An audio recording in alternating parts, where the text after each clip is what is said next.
Bonjour à tous et bienvenue sur la chaîne. Aujourd'hui, préparez-vous à plonger au cœur d'un véritable séisme dans Plus belle la vie. Un épisode qui pourrait bien changer à jamais l'avenir du commissariat du Mistral. Tout commence après l'échec fracassant de l'enquête sur Charles Carteron. La juge Colbert ne laisse aucune place au doute, l'institution est gangrenée, il faut frapper fort. Et pour cela, elle envoie l'IGPN, la police des polices. Mais pas n'importe qui. C'est Marion Savina, une enquêtrice redoutée, froide, intransigeante, qui est chargée de remettre de l'ordre. Dès son arrivée, c'est un vent glacial qui souffle sur le commissariat, la peur s'installe, les regards se font méfiants, et le moindre faux pas pourrait coûter très cher. Samuel, Idriss, Morgan, tous sont sur la sellette. Les fautes du passé ressurgissent, les méthodes illégales ne peuvent plus être étouffées. Et pendant que Samuel craque sous la pression, allant jusqu'à rompre avec Jennifer, Idriss sent la tempête approcher. Quant à Morgan, elle devient l'élément clé, témoin silencieux mais lucide. Elle détient peut-être le pouvoir de faire basculer toute l'affaire. Mais ce n'est pas tout. Au sommet de cette hiérarchie en ruine, Patrick Nebou vacille. Lui, l'homme droit, le commissaire respecté, se retrouve acculé, pris entre ses valeurs et la nécessité de sauver ce qui peut encore l'être. Doit-il protéger ces hommes ou se désolidariser pour préserver l'institution? Un dilemme terrible, sans issue heureuse.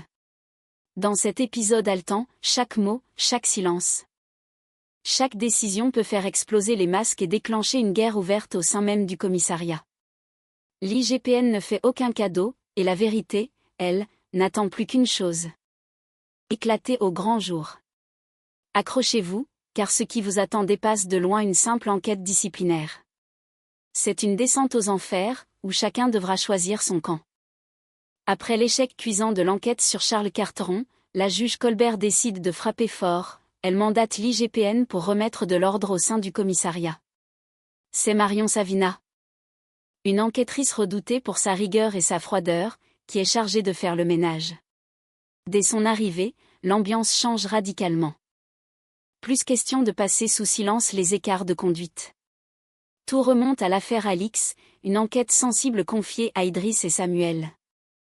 Bien que leur ténacité ait permis de découvrir que le meurtrier n'était autre que Charles Carteron, le beau-père de Samuel, leurs méthodes ont largement dépassé le cadre légal. Interrogatoire non encadré, filature non autorisée, dissimulation, autant d'entorses qui ne pouvaient passer inaperçues. Marion Savina n'est pas là pour faire de la figuration. Elle ouvre immédiatement une procédure disciplinaire. Et dans sa ligne de mire, Samuel n'échappe pas à la tempête. L'entretien mené par Savina vire au règlement de compte, acculé, Samuel craque.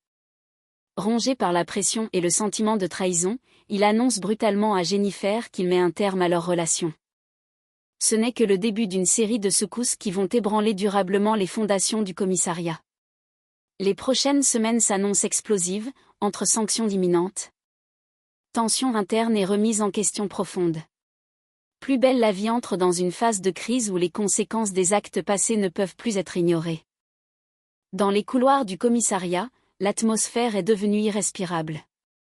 Depuis l'arrivée de Marion Savina, l'agent de l'IGPN, chaque pas, chaque parole, chaque regard est scruté à la loupe. Et au centre de cette tension grandissante, une figure se détache, Morgan Tanguy. Observatrice discrète mais lucide, elle est la mémoire vivante des jours sombres qui ont entouré l'enquête sur Charles Carteron. Samuel, lui, vient d'être convoqué dans le bureau de Savina. La porte se referme derrière lui avec un claquement sec, comme un couperet. Il reste debout, les traits tirés, la mâchoire crispée. Face à l'autorité glaciale de Marion Savina, il tente de garder contenance. Je n'ai jamais protégé Charles Carteron.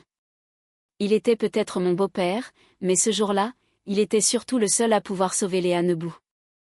Je n'avais pas le luxe d'attendre. Il parle avec détermination, mais sa voix trahit une fatigue profonde, celle d'un homme qui a tenu trop longtemps sur ses nerfs.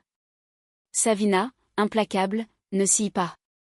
Elle note, questionne, relance avec une précision chirurgicale. Aucune place pour l'émotion. Aucun répit. À la sortie de l'entretien, Samuel vacille. Une douleur fulgurante lui transperce le dos, l'obligeant à s'appuyer contre un mur.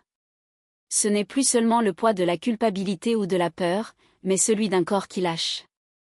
Il tente de dissimuler sa souffrance, mais son regard, embué et lointain, parle pour lui. Le corps, comme l'esprit, commence à flancher. Il le sait, il va devoir se retirer, ne serait-ce que pour respirer. Et pendant que Samuel lutte contre l'effondrement, Morgane, elle, observe. Elle entend les murmures, perçoit les tensions, devine les non-dits. Elle connaît les limites franchies. Les compromis dangereux. Entre loyauté envers ses collègues et exigence de vérité, la jeune femme est à la croisée des chemins. Dans ce champ de ruines à peine dissimulé, elle pourrait bien devenir la clé de voûte d'un équilibre fragile, ou le témoin décisif qui fera tomber les masques. Car ici, désormais, le moindre mot peut tout faire exploser. Alors que l'ombre de l'IGPN plane sur le commissariat, une atmosphère de défiance et de peur s'installe progressivement dans les couloirs. Idriss, tendu, observe Morgane du coin de l'œil. Il connaît sa droiture, sa lucidité, et surtout, ce qu'elle sait. Elle a été là, présente à chaque étape de l'enquête sur Charles Carteron. Elle a vu, compris, et peut-être même désapprouvé les entorses commises. Si elle venait à parler, à coopérer pleinement avec Marion Savina, tout pourrait basculer. Dans un coin du bureau, Samuel, visiblement éprouvé, le regard perdu dans le vide, confie à voix basse. Elle ne plaisante pas, cette Savina. Elle gratte là où ça fait mal. Elle veut du sang. Son ton est grave, presque désabusé. Il n'est plus le flic sûr de lui, mais un homme qui sent le sol se dérober sous ses pieds. Idriss serre les mâchoires. Tu crois qu'elle peut manipuler Morgane ? Samuel hoche la tête lentement. Elle n'aura même pas besoin de forcer.